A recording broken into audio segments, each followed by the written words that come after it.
It's a Thursday. That means the week is starting to roll its carpet out for you to have some leisure time over the weekend, rest, and of course, reboot for another week as you serve your nation and add value to your country, Uganda. But welcome back from yesterday's elections, quite violent and disorganized.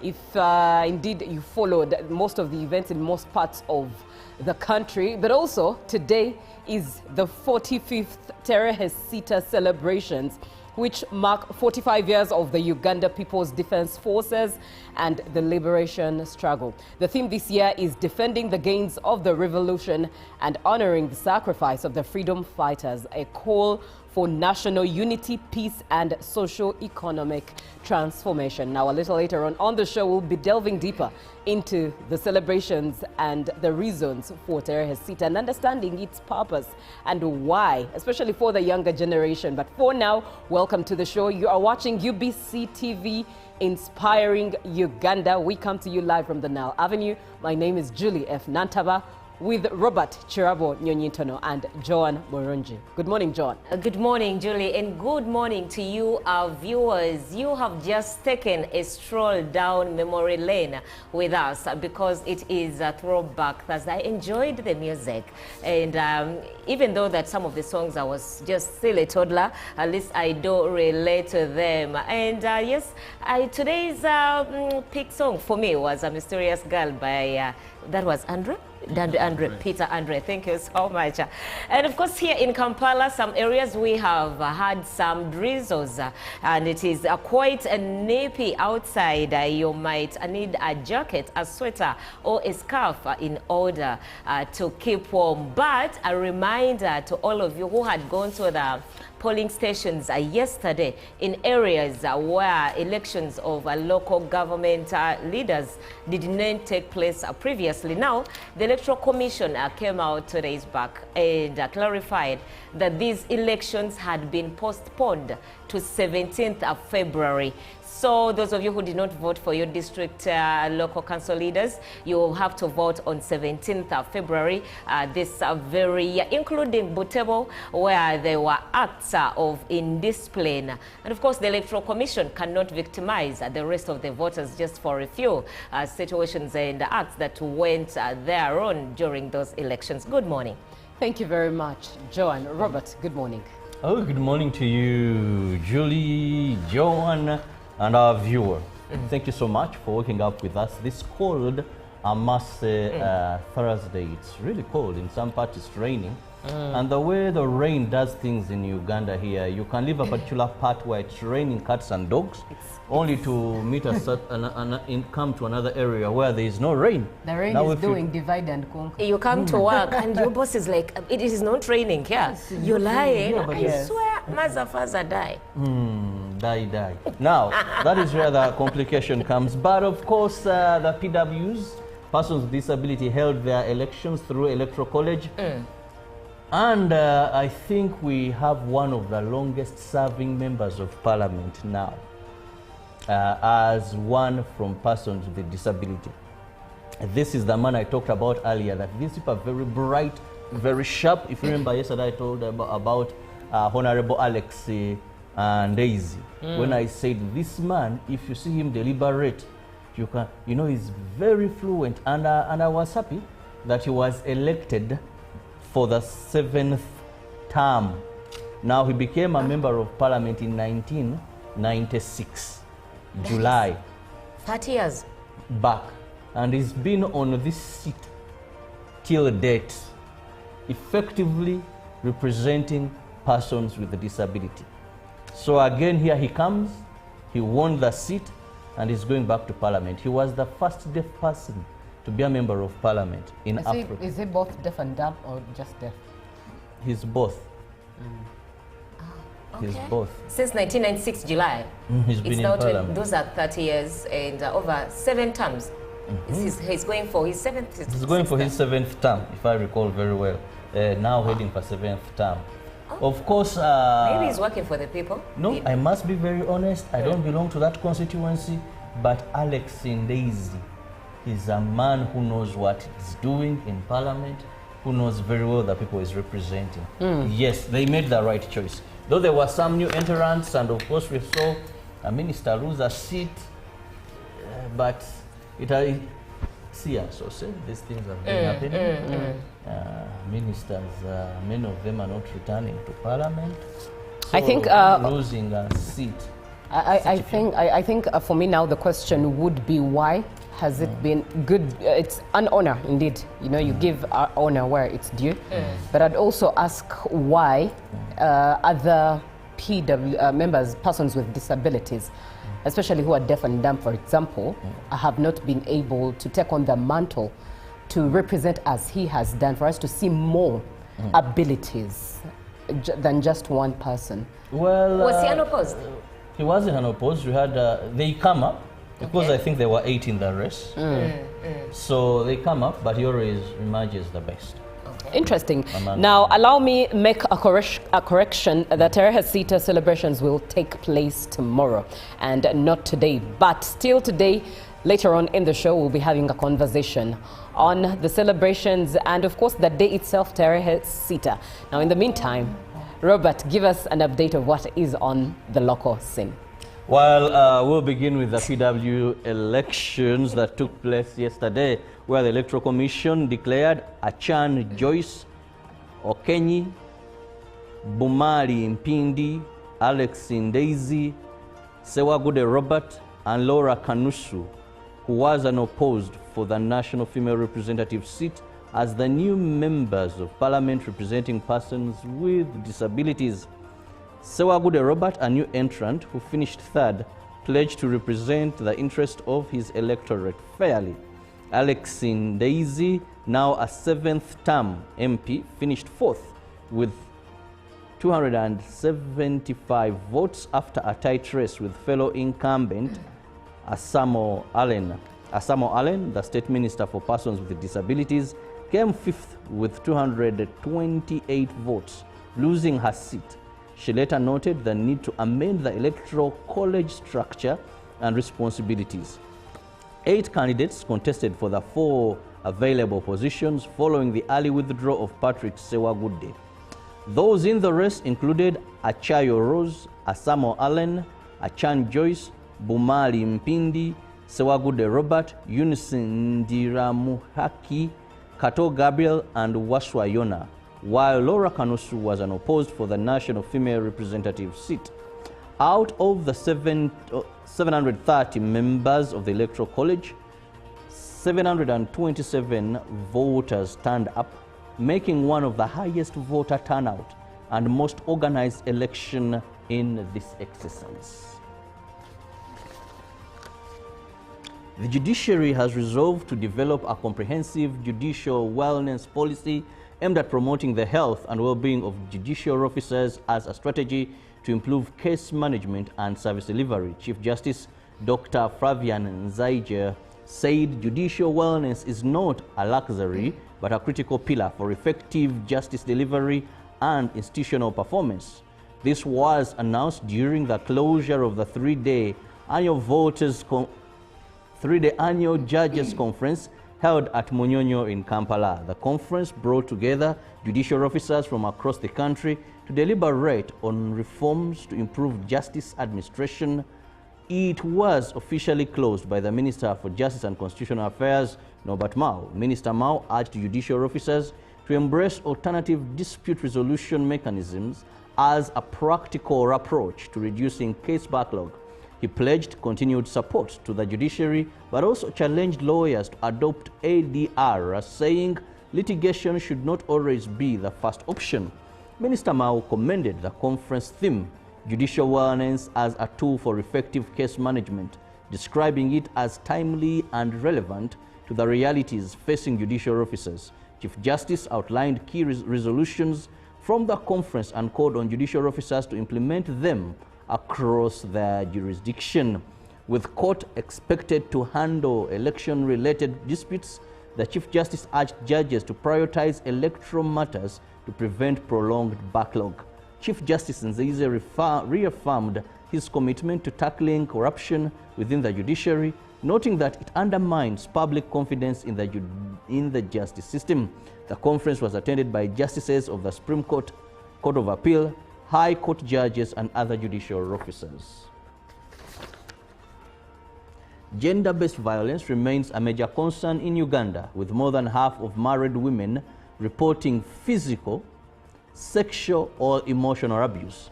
To address the challenge, the Ministry of Gender, Labour and Social Development, together with the Impact and Innovation Development Center, convened a national forum to promote positive fatherhood and responsibility among parents, particularly the men.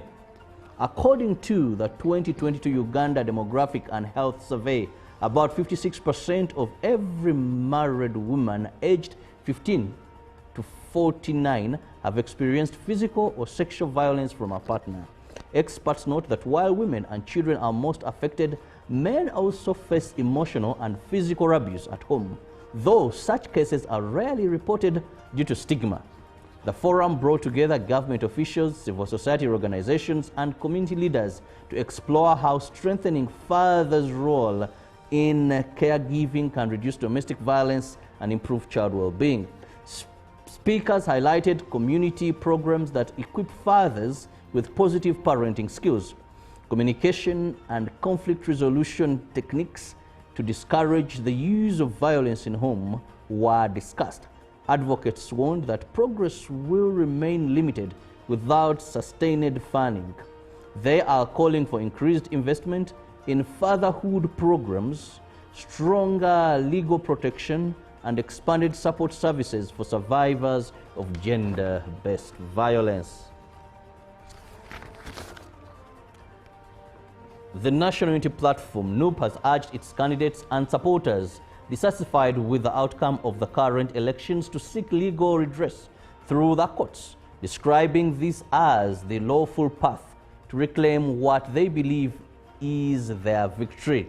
Like other opposition parties, NUP has rejected the presidential election results announced by the Electoral Commission, which declared National Resistance Movement candidate General Yoweri Kaguta Museveni winner over NUP flag bearer Robert Kyagulanyi Ssentamu. The National Unity Platform has also assured the public that its leader Robert Kyagulanyi Ssentamu, popularly known as Bobi Wine, is in good health, although he remains in hiding due to security concerns. Party officials and newly elected members of parliament and leaders reiterated their rejection of the election outcomes announced by the Electoral Commission, citing alleged irregularities and election malpractices. NUP Secretary General Davis Louis Lubongoya said Kyagulanyi is safe, secure, and in good health despite remaining in hiding. He was addressing the media at the party headquarters in Makere Kavule. NUP leaders challenged the Electoral Commission to provide the evidence on which General Yoweri Museveni was declared president, adding that the party has sufficient documentation to contest the results in court. The Lord Mayor-elect of Kampala, Engineer Ronald Barimwezo, said the party has adequate evidence to legally challenge the presidential results in order to defend the mandate of their candidate Robert Kyagulanyi Ssentamu. NUP Treasurer Katana Benjamin dismissed claims that the election outcome is final, saying alleged vote rigging does not mark the end of the struggle for electoral justice. Leaders of the opposition and NUP spokesperson, leader of opposition and NUP spokesperson Joel Sonyonyi condemned what he described as widespread electoral fraud, noting with concern that in some areas the number of votes cast reportedly exceeded the number of registered voters. And that brings us to the end of our local stories. Let's see what Joanne has for us. We are commencing with Israel in the international coverage and has killed at least 23 Palestinians in attacks across the Gaza Strip in one of the deadliest days since an October ceasefire began. This is according to sources. Now, the sources told Al Jazeera several children were among the casualties on Wednesday, including an 11-year-old girl. At least 14 people were killed in Israeli shelling on the Tufa and Zaytun neighborhoods of Gaza City. Another 4 were reported dead in an attack on tents sheltering displaced people in the Kizan Abu Rashwan area south of Khan Yunis in southern Gaza. An additional 2 people were killed by Israeli air attacks on the Al-Mawasi coastal tent camp. The Palestinian Red Crescent Society said one of the victims was first responder Hussein Hassan Hussein al-Samairi. Reporting from Khan Yunis, Al Jazeera's Tariq Abu Azum said a number of residential homes in Gaza City have been squarely targeted without any prior warning. Abu Azum said the attacks, occurring despite a United States brokered ceasefire supposedly being in place, have left Palestinians in Gaza without any sense of respect. Moving on, Iranian Foreign Minister Abbas Araghchi has confirmed that nuclear talks between his country and the United States will take place this week in Oman. Araghchi announced late Wednesday that the talks were scheduled to take place at 10 a.m. in Muscat on Friday, after reports earlier suggested the anticipated meeting was faltering amid disagreements over format and location. On Tuesday, Iranian President Masoud Pezeshkian wrote on social media that he has instructed the country's foreign minister to pursue fair and equitable negotiations. Washington confirmed that the U.S. will take part in high-level talks with Iran in Oman instead of Turkey as originally planned, according to a White House official quoted by the Associated Press news agency. Mediators from Qatar, Turkey and Egypt have presented Iran and the U.S. with a framework of key principles to be discussed in the talks, including a commitment by Iran to significantly limit its uranium enrichment. Two sources are familiar with the negotiations have told Al Jazeera.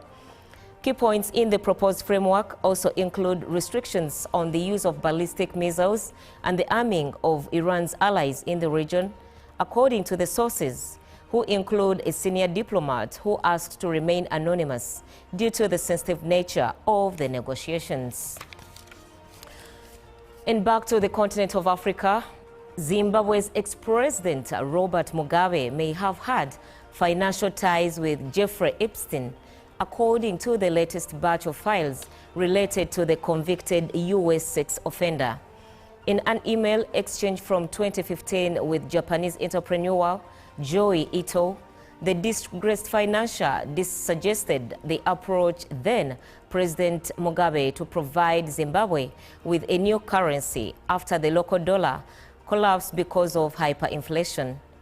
FBI documents from 2017 also released had unverified testimony from a human confidential source who claimed Epstein was a wealth manager for Russia's President Vladimir Putin and provided the same service for Mugabe. Being named among the Epstein files is not an indication of wrongdoing. The BBC has asked the Mugabe family for a response. Robert Mugabe, Zimbabwe's independence leader and longtime president, died in September 2019, aged 95, 2 years later after being ousted in a coup. Epstein, a well-connected U.S. financier and convicted sex offender, was found dead in prison by suicide while awaiting trial on sex trafficking charges in August 2019. He had been convicted in 2008 of soliciting sex from a 14-year-old girl in Florida and completed his sentence in July 2010. The latest tranche of files released by the U.S. Department of Justice show the email correspondence between Joichi and Joy Ito and Epstein that took place 5 years later. And that brings us to the end of our global coverage today. One of the stories that is so rather interesting in this day and age is the Epstein story. Covering a lot of big names in there. Anyways, let's have a look at what is in the dailies today. Of course, as always, we start off with a new vision, and the headline there is Districts on the Spot over Road Funds. 176 billion shillings audit reveals irregularities across local governments. Putting a spotlight to the outgoing local governments, but also the incoming local government. How can they clean up the mess? How can they serve better? Now, Lake Victoria turns green, foul smell hits communities. Sad indeed. Anyways, low turnout in sub-county elections. And ask the URA also there. Harvest Money Export, look out for opportunities in Dutch Village, and Uganda Airlines experts offer solutions. Over 7,000 schools with no first grade in 3 years. An opportunity, yes, over 7,000 schools with no first grades in 3 years. In some, it's absurd, Robert. The Daily Monitor. And they will tell you we don't show results. The Daily Monitor has the silent majority as a headline. And is Muhoozi Baryomunsi feud more than meets the eye? Could be. You're not sure. Kenya Pipeline IPO, what is in it for Uganda? Why Bugisu political clout has declined? And PLE, why rural learners get poor grades? Also, residents choke on stench from polluted Lake Victoria. Trying to see what the lizard has to say. Oh well, let me leave the lizard alone and just head over to the rest of East Africa. And that is Tanzania. Starting with Tanzania, shilling under pressure as Bank of Tanzania cites seasonal forex shortage. And students' viral appeal sparks government action on commuter bus abuse. Samia, Tanzania open to trusted long-term investors. Now in the Daily Nation, queries on tycoon State House visits. That's a headline in the Daily Nation. And students avoid arts and languages in senior school. More of the stories in the dailies. Delve deeper by getting yourself any of the copies that interests you and piques your interest. That's it for now from the stories and updates. But when we get back, it's another story to chew on with you on the other side. How do you do that? 0709 602 592. For now, let's have a short break as we enjoy and sip on Uganda coffee. The show is proudly brought to you by the Ministry of Agriculture, Animal Industry and Fisheries. Just in a bit, we'll be back. 0709 602 592. Save that number so that you're part of the conversation. Good morning.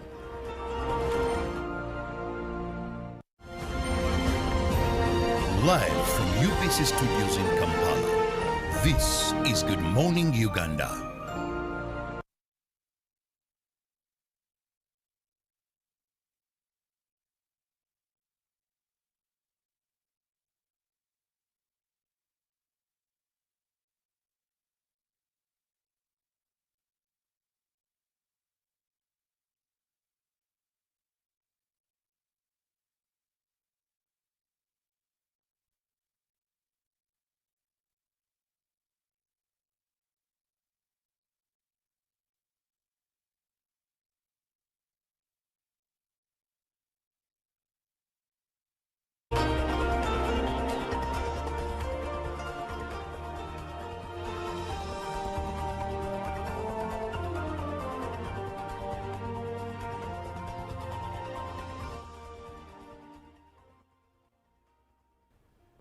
It's a Thursday. That means the week is starting to roll its carpet out for you to have some leisure time over the weekend, rest, and of course, reboot for another week as you serve your nation and add value to your country, Uganda.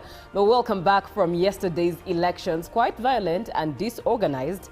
If indeed you followed most of the events in most parts of the country, but also today is the 45th Terehe Sita celebrations, which mark 45 years of the Uganda People's Defense Forces and the liberation struggle. The theme this year is defending the gains of the revolution and honoring the sacrifice of the freedom fighters, a call for national unity, peace, and socio-economic transformation. Now, a little later on the show, we'll be delving deeper into the celebrations and the reasons for Terehe Sita and understanding its purpose and why, especially for the younger generation. But for now, welcome to the show. You are watching UBC TV, Inspiring Uganda. We come to you live from the Nile Avenue. My name is Julie F. Nantaba.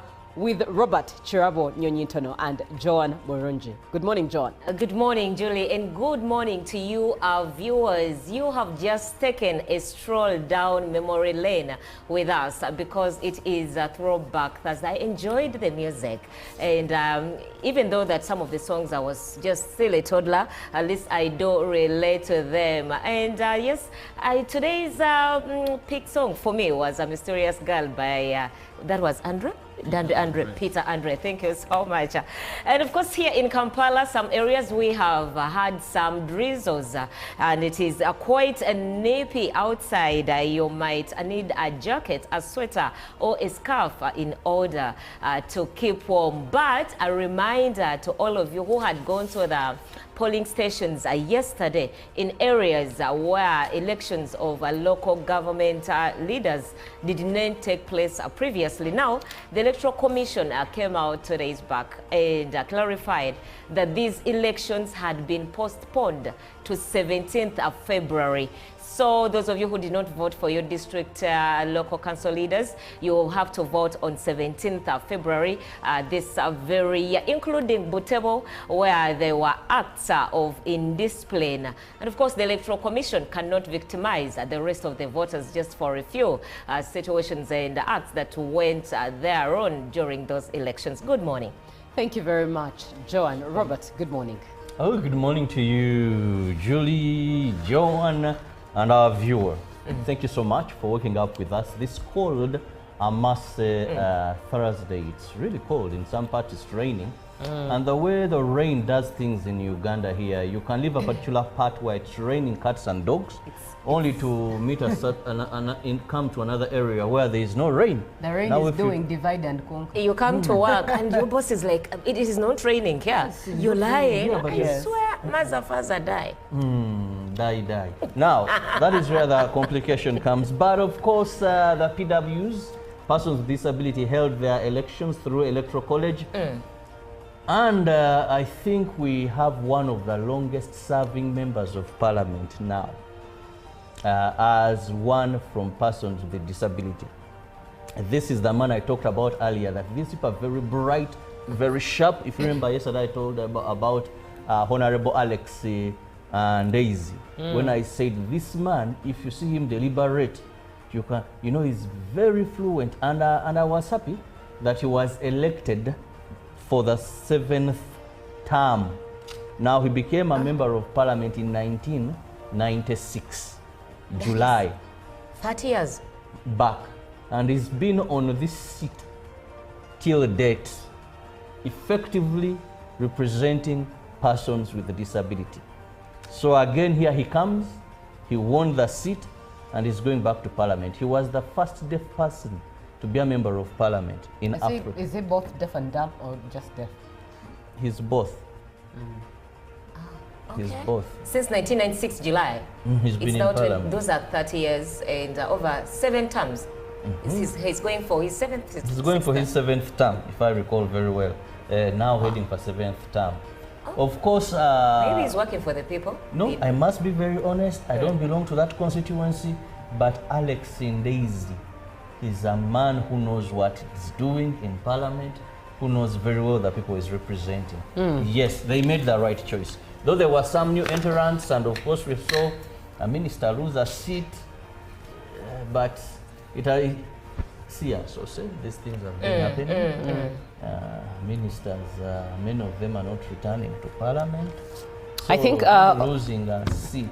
I think for me now the question would be, why has it been good? It's an honor indeed. You know, you give honor where it's due. But I'd also ask why other PW members, persons with disabilities, especially who are deaf and dumb, for example, have not been able to take on the mantle to represent as he has done, for us to see more abilities than just one person. Well, was he unopposed? He wasn't unopposed. We had they come up because I think there were 8 in the race. So they come up, but he always emerges the best. Interesting. Now, allow me make a correction. The Terehesita celebrations will take place tomorrow and not today. But still today, later on in the show, we'll be having a conversation on the celebrations and, of course, the day itself, Tarehe Sita. Now, in the meantime, Robert, give us an update of what is on the local scene. Well, we'll begin with the PW elections that took place yesterday. Send your tax-related questions via WhatsApp or SMS to 0790-141-887, and the Commissioner General of URA, John Musinguzi, will personally address them. Tune in to UBC News Tonight every Monday and Wednesday for expert insights and clear explanations. Booza Commissioner. Live from UBC Studios in Kampala, this is Good Morning Uganda.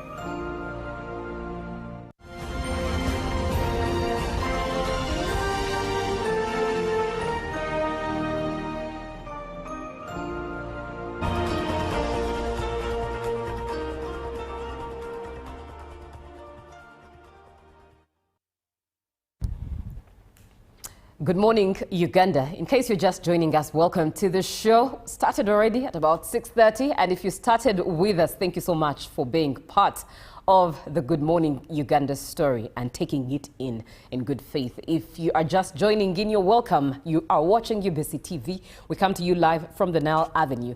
Now, in the dailies, we've read a story that was a concern. Why rural schools, rural learners get poor grades at PLE.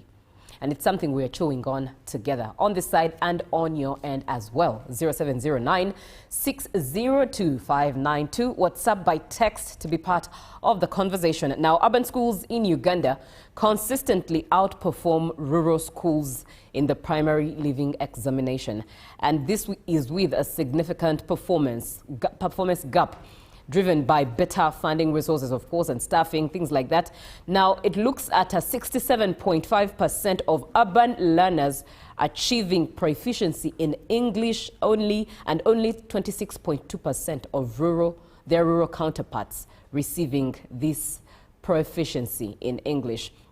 And that leaves a 73.8% of rural pupils lacking a proficiency. And looking at a few disparities in their performance gaps, urban centers, we look at, of course, Kampala, Wakiso, Mukono, Masaka in there as well, regularly dominate with the highest number of first grade passes. But when it comes to their rural counterparts, it's usually the opposite. If you're looking at proficiency levels, rural schools have significantly lower proficiency rates in numeracy and literacy compared to their urban counterparts. And of course, if we're looking at resource inequality, urban schools, often, of course, private schools at that, are better equipped, whereas rural schools often grapple with overcrowded classrooms, lack of grading materials, and of course, teacher absenteeism in there. A lot of factors in there that we're going to chew on in detail. Some of these things also come with gender and location.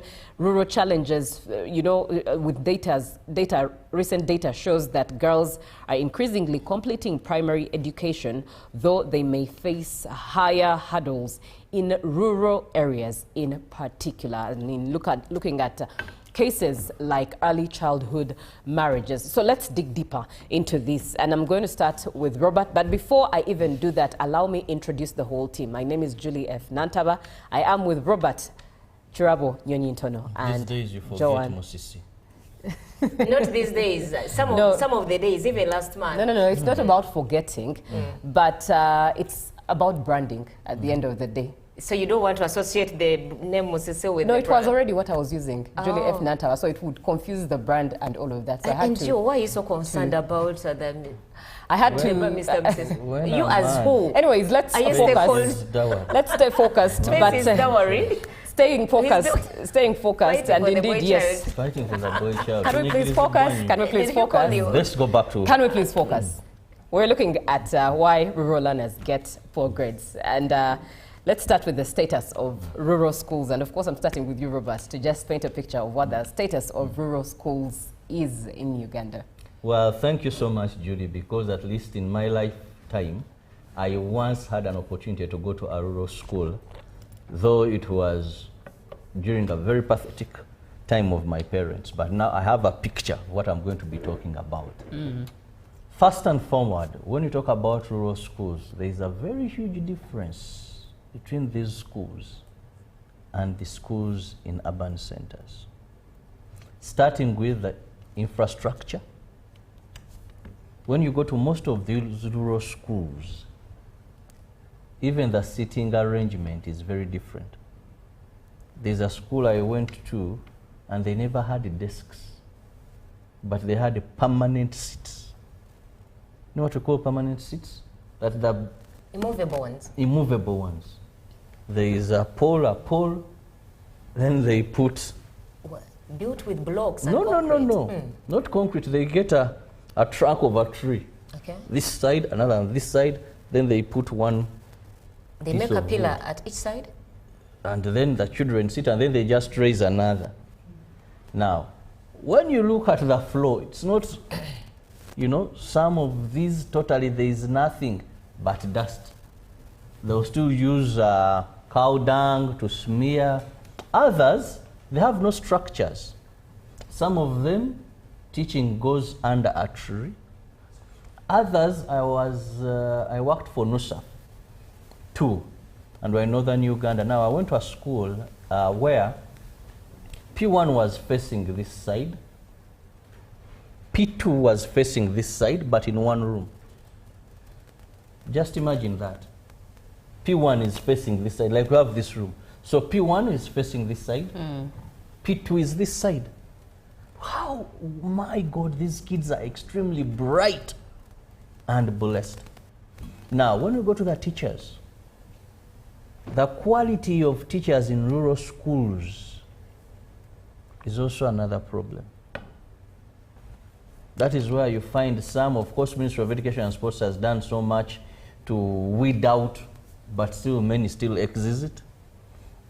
We go to issues like feeding. Where these children in urban centers can carry something. In some schools, they tell you don't even bring. For us, we give children. A child in a rural school, most of them, they'll have to find time to go and hunt for someone's cassava garden. They learn stealing not because they want, but the stomach is demanding, hunt for mangoes, run around and come back to school. A few can have some parking. Now, as if that is not enough for a good number of these rural schools, what you're going to find there is corporal punishment. Is still mandatory, despite having been banned by Ministry of Education decades ago. For them, beating is mandatory. Then finally, what we are discussing is the poor performance. That no wonder you see these children. So when you look at the status of these schools, it's dire. It is dire, and they need to be saved. However, not to rule out that there are a few. For example, when I was in Karamoja, by then the First Lady was the minister in charge of Karamoja. Right. I met schools in Karamoja, but most of these were for the girl child, and they were boarding schools. The girl child was in boarding school.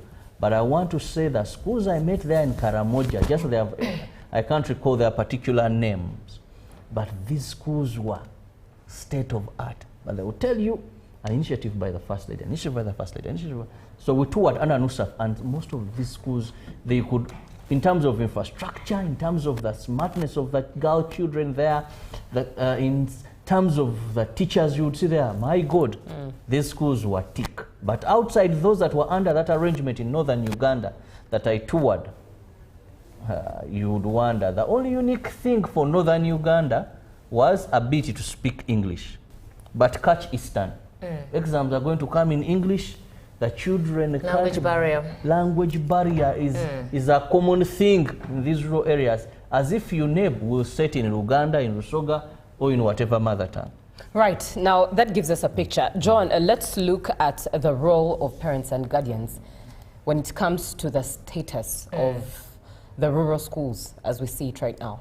Of course, before even we go to the head teachers, we go to the DEOs, before we go to the supervisors, before we go to the teaching and non-teaching staff, parents are the origin of taking kids to school, because a parent, as a parent, you will decide whether to take your child to school, even when the government has brought up policies to educate your child. So if a parent does not have it at the back of their mind that I'm supposed to educate this child, and we do away with things of, I never went to school, but I've made it in life. What is the use of school if my child only knows English? So what am I doing with Napoleon Bonaparte? What is it helping us? So it is the basis of the parents to take these children to school. So the role of the parents once the children are at school is a bit vast. One, parents, are you providing a conducive environment for these children or for these students, especially in the rural areas, to be specific, to make sure that they are having their education in a relatively good way?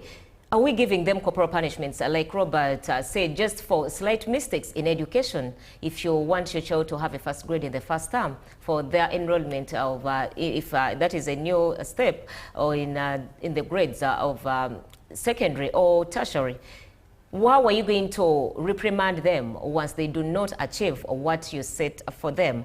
So are you giving them a positive attitude, or you're giving them a negative attitude? If it is negative, it will downplay the child's success at school. And in education, that is when they will have to lose it all. And the other thing is about scholastic materials. How, dear parents, are you giving these children enough requirements? School requirements, books. You go into the rural areas and children are sharing a pencil, they are sharing a pen. And you know, most of the times, I don't know if they still dictate notes, but then they are waiting for one to write the notes and the other will have to make the mistakes this other student who has made at the time when the teacher was teaching. So let's provide the basic requirements, scholastic materials to these children, so that they can have a better education. And also, the quality of supervision. Are we just leaving them to whom it may concern once they're at school, when they get back home for the day scholars, or even the boarding students? Do we take charge of these students or children in rural areas to ensure what we sent them to do as parents is what they are actually doing there? Or once they come back, you just you don't even look at the report form, you don't look at the grades. You're not giving quality supervision to these children, and that is how some of them end up having low grades, because you as a parent, you're not playing your role effectively. Right. What you're doing, you're sending them to school with the materials, but you're not giving them quality supervision. And also in the PTA meetings, you as parents, what resolutions are you coming up with the teachers to make sure to enhance education for the students in rural areas? What policies are you putting in place? What strategies? What are you compelling the Ministry of Education to do for the case of UPE? For private schools, you know, there is something that has come up really. We are having, even in rural areas, we are having a lot of substandard private schools. They don't have the professional teachers. They don't have just the bare minimum qualities for a school to operate. And this is how you find them, because they want to save. They are money-making schools. They try to downplay education vis-a-vis the profits. And that is how we come up with learners with low grades, because these private substandard schools in rural areas hire teachers that are not professionals or substandard teachers. Right. So there is quite a lot. Indeed, quite a lot in there. Reminds me of the example of a school that Robert visited recently that were more about the monies and of course were exposed by a parent who had a child from P1. Now, anyway, at this point, let's look at the input of the government here, and in the interest of time we can find a way of giving it in brief. But John, I love how you've beautifully painted what a parent should do. Many times parents forget that they have a role to play. It's all about putting the children in there. Also in areas where most of them even didn't attain meaningful education. Right. Go to a community where on the landing sites where there are fishermen, or when there's a stone quarry around, parents, headmasters fight with parents to have their children in school. And a parent will tell a teacher, asoka amala okuba ku buyinja buno mpeze kanta ajja kujja You can imagine. Now, I'm going to ask for an input from the both of you in regards to perspective, what government's input is here. But let me first read a comment that comes from Wanzala Isaiah Isaac in West Nile, and he says, can you imagine in rural schools, pupils and candidates are left to loiter around? They can go home at their own time. You find every pupil or student is just speaking any local language whatsoever, not even trying to practice speaking English. This is Isaac Wanzala, Wanzak's Aizo in West Nile. Thank you, Isaac, for always being on the show. In other words, there's even no rule and boundaries to limit their programs. They don't have a timetable. Whoever can leave away from school can leave. Whoever can stay can stay. There's no effective monitoring and supervision. Oh, such a sad state. What, Robert, starting with you, what do you think government's input is here? Well, first I must say government has done tremendous work, but it's just a drop in the ocean because the burden is so much. In terms of teacher recruitment, still the ratios are very poor. Child to teacher ratio. In most of these, now we are talking about government schools, UPE in rural areas, the child to teacher ratio is poor, still very low. Now, we come to infrastructure. Much as there has been some improvement, we still have UPE schools that are in a dire state. Now, go to monies given per year per student. I want to tell you, every child in UPE, government pays 20,000 a year. Now, what is 20,000? Wow. Per year. Just imagine, much as it pays the teachers, much as the structure could be of government, if there is, but 20,000 is something I think the 12th Parliament should revisit. Review allocation per child in universal primary education. 20,000 is very minimal. There is not so much it can do a whole year, even if it's to buy scholastic materials only. So this 20,000 is per week, per term? No, the entire year. To finance 3 what? terms. To finance what? Government pays 20,000. Uganda shillings? Yes, per child in universal primary education. When 365 days, eh? Yes. Those are 3 terms. 3 terms. 4 months, 4 months, 4 months. Yes. So that is what I say, that the 12th Parliament should look at this. Because even if they are to buy a ream of paper for exams, maybe any other scholastic material per child, that may be very little. Compare what you just spend, you giving. Then also, the other challenge is what government must do, effective supervision. One of our viewers just said how pupils can go at free will. There is a UPE school you visit. The headmaster took weeks, he's not in school. The teachers that are allocated, sometimes I don't want to castigate government, because you find that teachers are allocated to these schools. But the teachers are not there. I remember there was a report that was conducted and was seen some teachers who had even gone for upgrading. The headmaster said, but look, I have about 8 teachers. Now, one is on maternity leave. So the other went to upgrade and study. The other, so the entire school now was left with 2 teachers. So, district education officer, teachers, but also government should put government teachers on contract basis. This permanent, and is it permanent and pensionable? You know? They should also provide appraisers. It is very hard for a teacher on a government payroll to lose his job. Even if you're the headmaster. Right. Or cow, chasing a teacher. The easiest thing is transferring this teacher with his bad mannerism and poor work ethic. Right. Thank you, Robert, for that. Now, John, in just a bit and in just a very brief input, what do you think government's input is? So far, the policies that the government has tried to put in place so as to foster good education in the rural areas.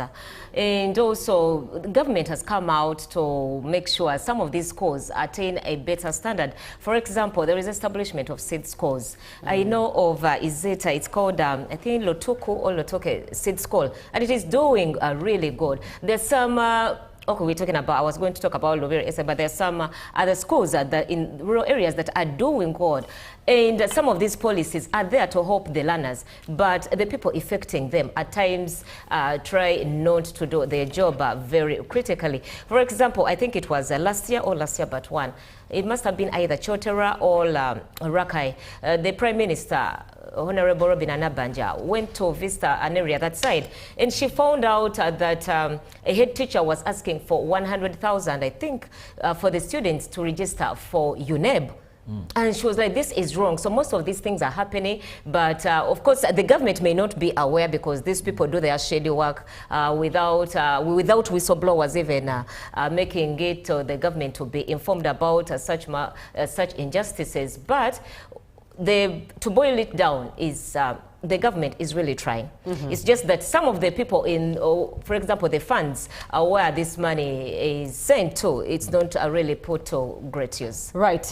Let's close this conversation with a comment that comes through from, this should be Afande Jimmy from Soroti, Amuria district, who says that he's currently working in Jinja, but resides in Amuria district. And he says actually the problem with rural schools is in parents, because can remain home to go for hunting. A parent maybe can remain home to go for hunting, and the parents say nothing. Probably the children remain home to go for hunting, and the parents say nothing. And when you find them home, or a family where you see people are educated or always go to school, to be honest, you find that most people are fully educated in that family. All right, thank you, Afande, for being on the show and watching UBC TV. This brings us to the end of this conversation. But, of course, this conversation has to leave you with a nudge as an individual. What role are you playing in making sure that rural schools actually also up their levels when it comes to performance and better education in Uganda? And, of course, policymakers, whoever is in a place of office, from district, local government level up to ministry level, what are you doing? What are you not doing? That is in your hands. That is, the ball is in your hands. For now, we close this off. Up next is JMU Tourism Express with Zakia Laki. Good morning.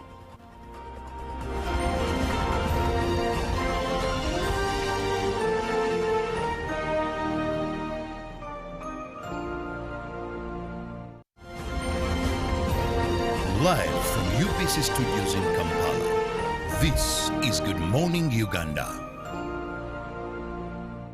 Tarehe Sita is celebrated in Uganda to commemorate the start of the National Resistance Army's liberation struggle on 6th February 1981, an attack on Kabamba Barracks, leading to the NRM's rise to power in 1986 and the formation of the Uganda People's Defense Forces. The day symbolizes the foundation of the People's Army, national unity, and the ongoing commitment to peace, security, and socio-economic transformation. On Friday, 6th February 2026, the 45th Tarehe Sita anniversary will be celebrated under the theme Defending the Gains of the Revolution and Honoring the Sacrifices of the Freedom Fighters, a call for national unity, peace, and socio-economic transformation. The celebrations will take place at the National Teachers College grounds in Kabale Municipality. The activities will be relayed live on UBC TV. Exercise can't be sustained. Eating can't be stopped. It's even harder to lose weight. Come and give it a try. Genshikang L-carnitine chromium capsules, plant extract, scientific ratio, take 3 capsules each time. The active ingredient accelerates fat burning,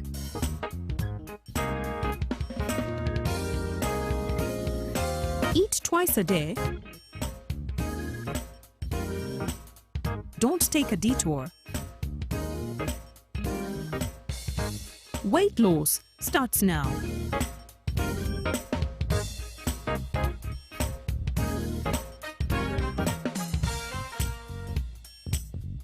Genshikang L-carnitine with chromium capsules helps you stay in shape.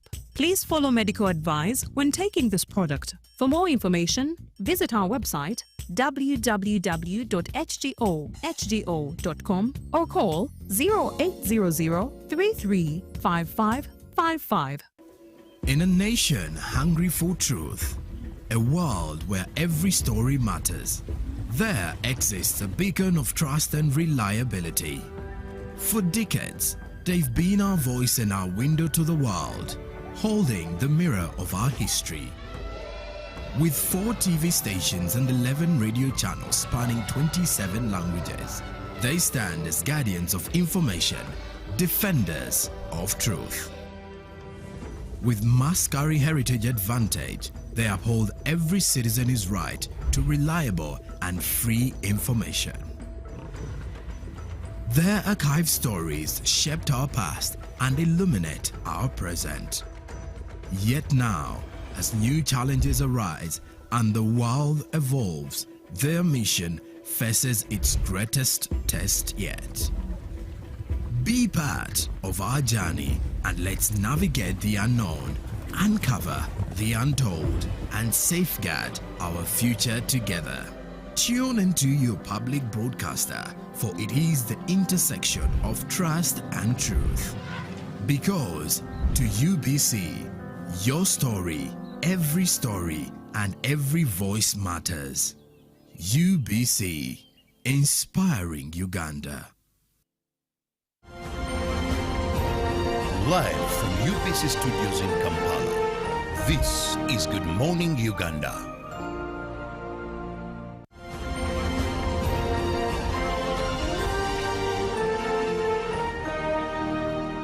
Brought to you by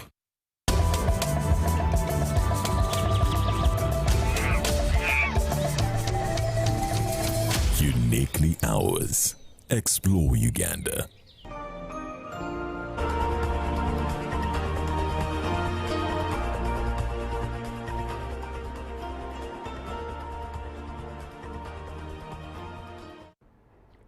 Arise and shine to you, our amazing viewer. Thank you for waking up with us this morning. It's a Thursday, and I hope you've managed to achieve amazing things throughout this week that will keep you going even bigger as we get to the weekend. You get some rest, and I believe that you are more than excited for this one. Well, my name is Zakia Lucky, and we are on Good Morning Uganda Tourism Express. And this morning we'll be talking about the countdown to the World Wildlife Day 2026. I'm not alone, I'm with a guest who goes by the names Mr. Leon Chandia, and he's the Principal Wildlife Officer at the Ministry of Tourism, Wildlife and Antiquities. Good morning, sir. Good morning. Good morning, viewers. It's a pleasure having me here on UBC TV. Thank you for joining us this morning. Thank you. Yes, as we know, we're having the media launch today for the World Wildlife Day. Yes, please paint a picture.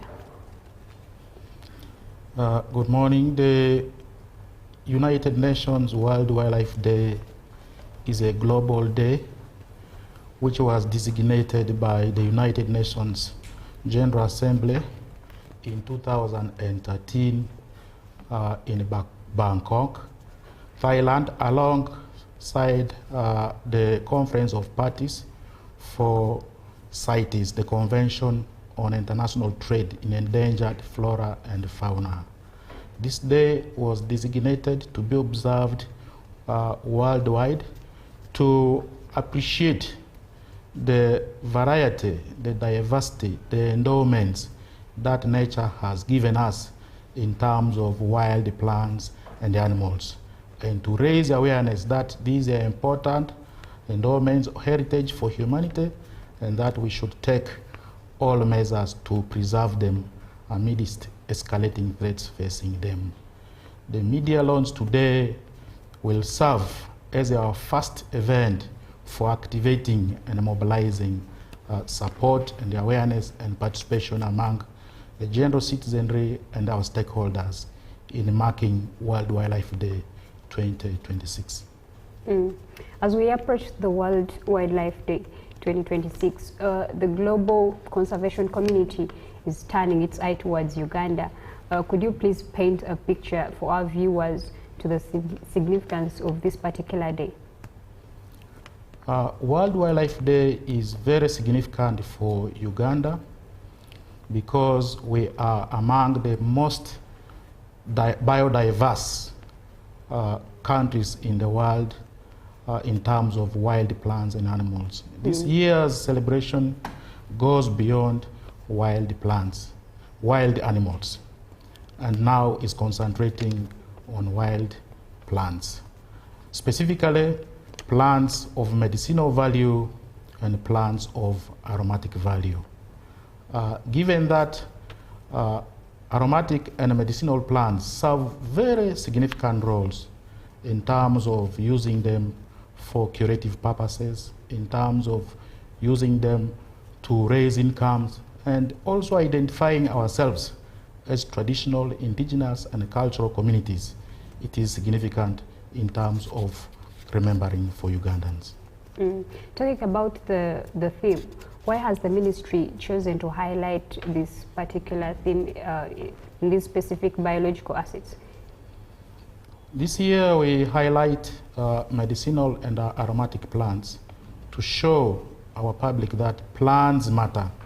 For too long we have highlighted the importance of wild plants, wild animals, especially the big animals in terms of tourism, the big five, including elephants, buffaloes, hippos, gorillas, lions, and also rhinos. But we are going beyond that to show that plants matter, plants offer value, and plants have to be protected because they are most valuable to our economies. In the theme you did talk about heritage. What role is it playing this year? Wild aromatic and medicinal plants have cultural significance for our people. We have people for time immemorial that are using wild medicinal plants as a treatment. They are using wild medicinal plants as a food. They are using wild medicinal plants to make money. For example, 80% of people in the rural countryside, they do not seek modern curative services as the first line of health care. Their primary health care is harvesting wild medicinal plants from the wild and applying or consuming them to serve various purposes. So cultural identity as regards the medicinal plants is why we are highlighting them this year. So in the industry, usually the big five are highly talked about, but we've not talked about the big flora.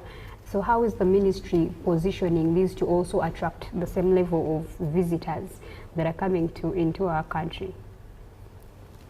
The ministry is diversifying our tourism products away from the big five. We are now diversifying our products to include niche products regarding flora plants. For instance, we have forest walks in a number of protected areas. We have forest walks in Chibale, we have forest walks in Murchison Falls, especially the area around Pabidi in Budongo. We have forest activities, camping in Mabira, and in a number of areas. So the wild plants may provide a unique and authentic experience to our visitors, apart from the big five we have been emphasizing. So we urge communities, stakeholders to diversify our tourism products, including authentic experiences in wildlife, in wild aromatic and medicinal plants. And I understand 60,000 plant species are used in medicinal and nutritional and purposes like those. What are some of the other significances that are going to be put in place with these? We also, the importance of the medicinal value of wild plants during COVID-19. We had local products which came onto the market in Uganda. We used them and it served us well, and we continue to use them today. The importance of medicinal plants, therefore, cannot be overlooked. We have some significant species we can talk about. We have Wambujia. We have products from aloe vera. We have products from Prunus africana. Even for cosmetic purposes and food, we have products like shea butter. We cannot say there is any part of Uganda where the growing, processing, packaging, marketing, and the use of medicinal products, including other species I've not mentioned, is not done. All over the country, yeah, this is done. So taking you back to the World Wildlife Day, what are some of the activities that have been put in place towards this D-Day? To mark this year's World Wildlife Day, the stakeholders, together with the Ministry of Tourism, Wildlife and Antiquities, have lined up several activities. And one such activity is going to be today. That is the media launch, which marks the beginning of the mobilization of the citizenry and the public. This will be followed up by a host of other activities, including involving our youth in schools to engage with this theme through music, drama, and dance. And this will involve all levels from primary, secondary, to tertiary. And we shall also be having a conference where experts will discuss the role of medicinal and aromatic plants in heritage, in livelihoods, and in cultural identity. We also have some subnational events away from Kampala. In Masaka, we shall be highlighting the plight of the Uganda cranes, our national bird. We will be mobilizing the communities there to support the conservation of our national bird. One of our significant activities to highlight this day will be the marathon. The marathon is to say to the communities that let's come together, solidarity, build solidarity, awareness. We run for wildlife, but also the marathon is to raise money, funding to support the children, the orphans of those rangers who have died on the line of duty. Then the D-Day, where His Excellency will preside over the national ceremony on 3rd March to signify and show his commitment and lead wildlife conservation in Uganda and beyond Uganda. These are some of the activities. Yeah, having talked about the marathon, actually, just like as it's displayed on the screen, yeah, I see there are a few factors, and I'm wondering for people that didn't know about this one and are looking forward to attending or interested in being part of this cause. You said it's about getting some money and giving back to you said to the rangers. Yes, so how can they be a part of it? We encourage the general public and all stakeholders to show solidarity with the conservation fraternity by registering for this marathon. There are many centers that have been set up for you to register, have your kids, and start practicing for this day. And we invite you to come to Uganda Wildlife Authority to make your registration. And please be a part, join us, and play a role in conserving wildlife. Now, there is an ongoing tension between conservation and urban expansion. How is your office trying to mitigate these risks? As Uganda urbanizes, there is an encroachment on habitats which are very key for wildlife. There is no better example we can talk about than Kampala. Populations expanding into the Biji and the other wetlands around. And when these wetlands go, they go with the aromatic and the medicinal plants that host them. And this is a loss for our biodiversity. It is a loss for the values that we would have got from here.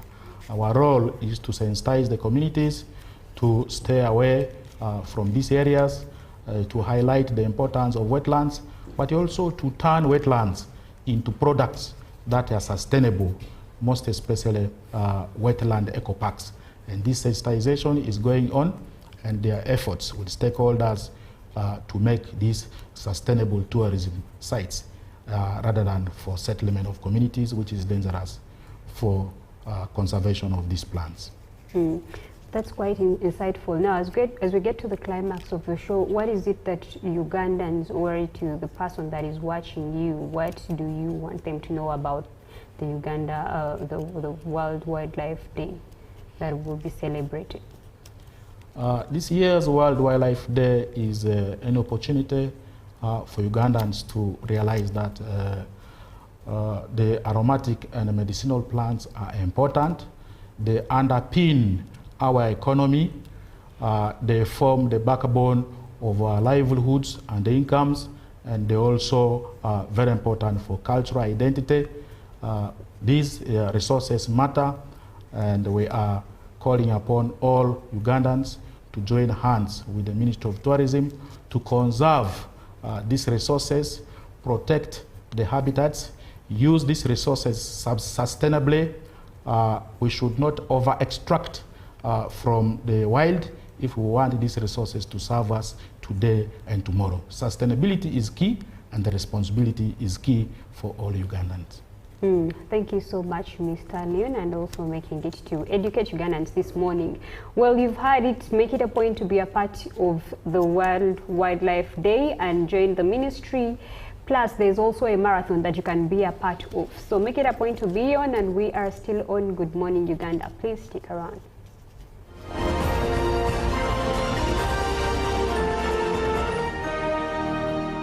Brought to you by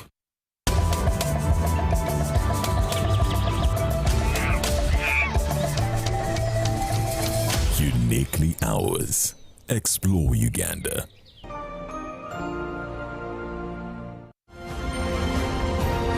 Live from UBC Studios in Kampala, this is Good Morning Uganda.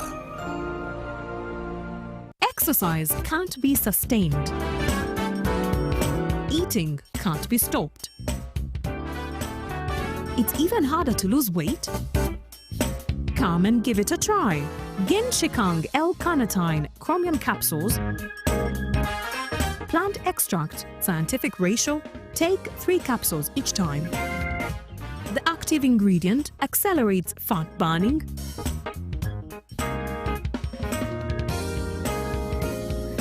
eat twice a day, don't take a detour. Weight loss starts now.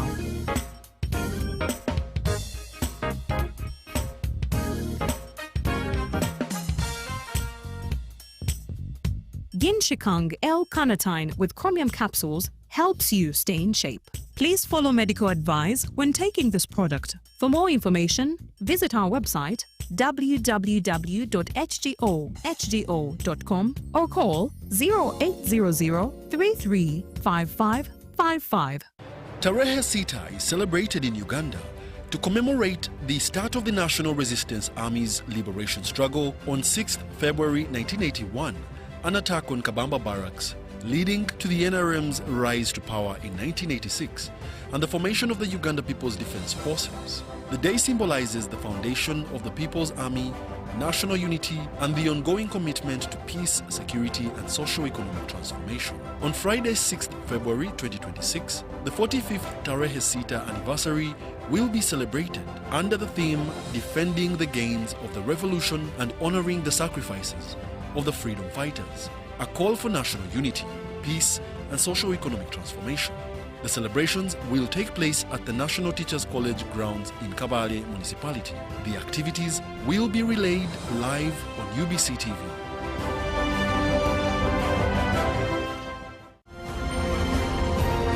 Live from UBC Studios in Kampala, this is Good Morning Uganda.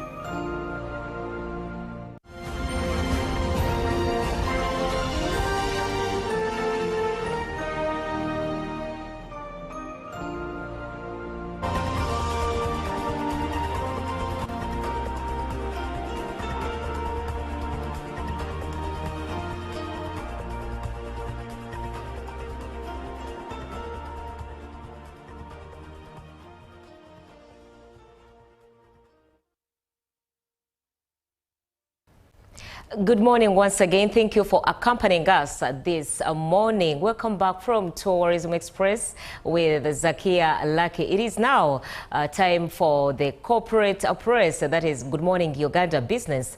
My name is Joan N. Moronji. But do not forget, Tourism Express is proudly brought to you by Uganda Tourism Board.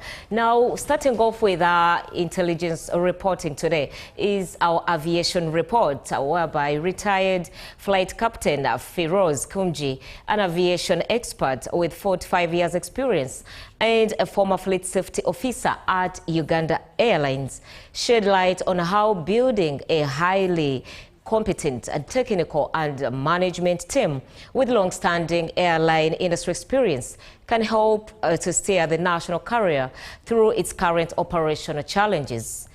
He further said that starting with 6 aircraft was a strong foundation and that expanding the fleet to 8 or 10 could strengthen the operation. Let's have a look at his expertise. Uganda Airlines is the national flag carrier revived from the defunct airline which operated between 1977 and 2001. The current carrier resumed operations in August 2019 with 6 new aircraft, including 2 wide-body long-range Airbus A330-800 jets and 4 CRJ-900 aircraft. In March 2021, Uganda Airlines received the world's youngest aircraft fleet award from Chi Aviation, a Switzerland-based aviation data and analytics firm. The airline again won the youngest fleet in Africa award in 2024. Where these achievements reflect strong potential, public concern has grown over recent operational setbacks following reports of internal management challenges. In this second part of the series, we engage Captain Kimji Firoz, who also previously worked with Singapore Airlines, on how the national carrier can emerge stronger despite the turbulent times. Now that we are again, constituting a whole East African community region, now it's a much bigger region. And we put it to our regional partners, if at all they would still be keen to do a regional project for an airline, not just a standalone national airline, Uganda one, Kenya one, Tanzania one, and so on and so forth, South Sudan, what have you. So we could do a good job, but we have to make a fresh start with some proper recruitment based purely on merit of good people of integrity, and then we look at what we can do with the aircraft that we have at the moment. Can we switch those to some different models, different types? How best can that be achieved? And then we put a proper business plan in place, and then we take it from there. He says starting with the 6 aircraft was a strong foundation and that expanding the fleet to 8 or 10 could strengthen operations. However, he emphasizes that the key challenge lies in establishing strong operational systems to prevent failures and appointing top-level management with proven aviation expertise and with minimal political interference. Oh, definitely some track record in the industry. Industry stakeholders with a minimum of 10 to 15 years of experience in the industry. Some of us have got 45 years plus. Know-how, business acumen, integrity, so that with integrity comes accountability, naturally. And with integrity of character comes service delivery, dependability. Those are some of the most important personal characteristics of a management team, together with people who are good at teamwork. You must be able to work as a good, well-oiled team and work together cohesively so there is synergy. Team synergy brings about a lot of very, very good, very efficient way of doing whatever you're doing, right? So team players, highly experienced people in the industry who know the nitty-gritty of how an airline works inside out, be it engineering, be it catering, be it flight operations, be it commercial services, etc. And then deterrence, strong deterrence against misdemeanors, embezzlement, funds going missing, fleecing, and these kinds of bad practices. If you have strong deterrence and you apply those deterrents, naturally the misdemeanors will die a natural death. This kind of thing. Yeah. Crispus Arinitwe, UBC News. Thank you, Crispus. And from our Blue Economy News, regional trade is a key driver of economic growth and shared prosperity. And this is according to Tanzania's ambassador to Uganda, that is Paul Simuli. The ambassador made the remarks at Port Bell, Luzira, during a courtesy visit to MV Mpungu, a mega roll-on-roll-off vessel operating along the northern and central corridor routes. As the global shift toward greener transport gathers pace, members of the regional business community are now calling for incentives to boost the use of water transport across East Africa. Let's look at this chart while our reporter Segoa was there.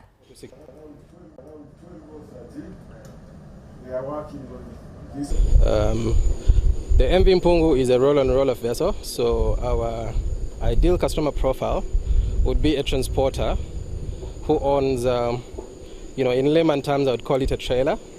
So rather than go overland and sometimes spend days on at the border trying to cross, you just need to bring your truck, put it onto the vessel, and then depending on where you're going, say for example, if you're coming from Tanzania coming to Uganda, the journey would take you about 18 hours from Mwanza to Port Bell. Whereas if you had to go overland via Mutukula border, that journey very easily can take you anywhere between 4 to 6 days. So I think for the transporters, this is the main value add, in the sense that you will significantly save time and be able to get more use out of your asset. If you have a truck, instead of, let's say, doing one trip from Tanzania to Uganda in a month, very easily, if you use our service, you can easily triple the number of trips that you do in a given month. But now, if we have such multimodal, someone is going to be able to, if I'm moving by truck or SGR, I'll move from Dar es Salaam, Mwanza, I'm going on the ship, 18 hours, my cargo is already here in Kampala. And you can access it at any point in time. And I appeal to government that they speed up the finishing of Bukasa Port. Because if you never finish Bukasa Port, it will be easy to connect the Namamve people where they have an industrial park. And also lastly, to government, we don't have incentives in the logistics sector. You find that, for example, here, if you're importing a truck, you are supposed to pay 25% on importation of a truck. And also maybe are having to encourage investments in these some of this infrastructure. We need to have incentives, encourage the private sector to come and invest here, because now it is private sector. And I hope doing more and more, government will be able to benefit as well as the private sector also benefit.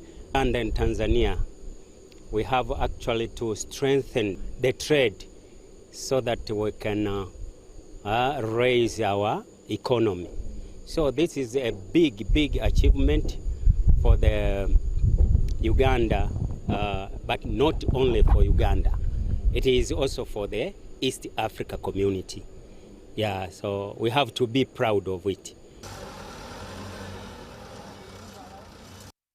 And of course, let's take a quick look at your money this very morning with our Forex updates so that you can know how your currency is holding up today as of 4th of February 2026 by Bank of Uganda. Now, the US dollar bought at 3,559.86 and sold at 3,569.86.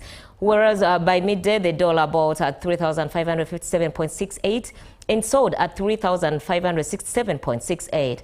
By close of business, the dollar was at 3,557.00 and sold at 3,567.00.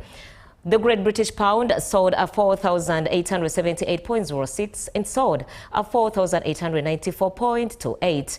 Whereas the euro bought out 4,204.01 and sold at 4,216.55. The Kenyan shilling bought at the rate of 27.55 and sold at 27.67. The Tanzanian shilling bought at 1.37 and sold at 1.39. Whereas the South African rand bought at 223.36 and sold at 223.72. And of course, today we are celebrating someone before I close a business on GMU. And today we are celebrating the amazing chef Maggie from Chisasi Archie's Gardens. Happiest birthday to an incredible friend, in wishing you a year filled with love, laughter and adventure. From your colleague, Chris. Good morning, Uganda. Coming up is Julie with the agenda. Thank you for watching UBC as we inspire you each and every minute. Good morning once again.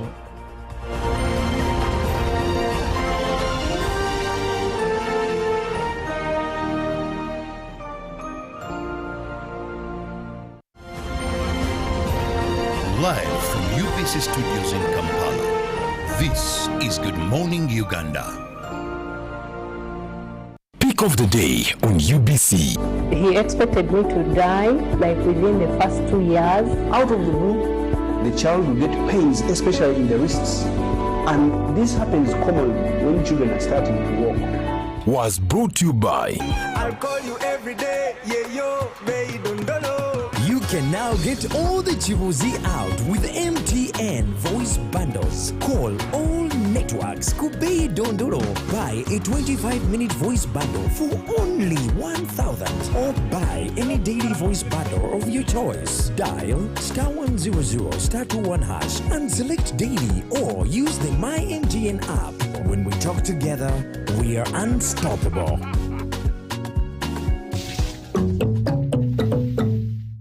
Exercise can't be sustained. Eating can't be stopped. It's even harder to lose weight.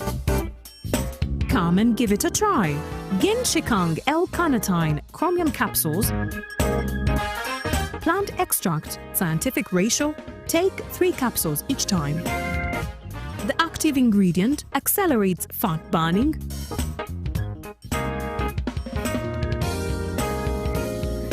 eat twice a day. Don't take a detour. Weight loss starts now.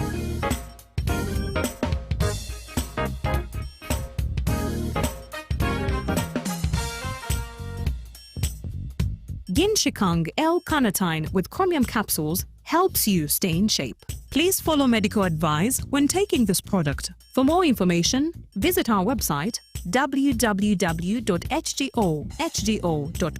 or call 0800 335555. My question is, what is the difference between rental tax and income tax? How comes I'm paying both taxes on my own premises? If you want to have a tin, fresh taxation does banning groupage cargo clearance protect small traders who cannot afford to import full container loads individually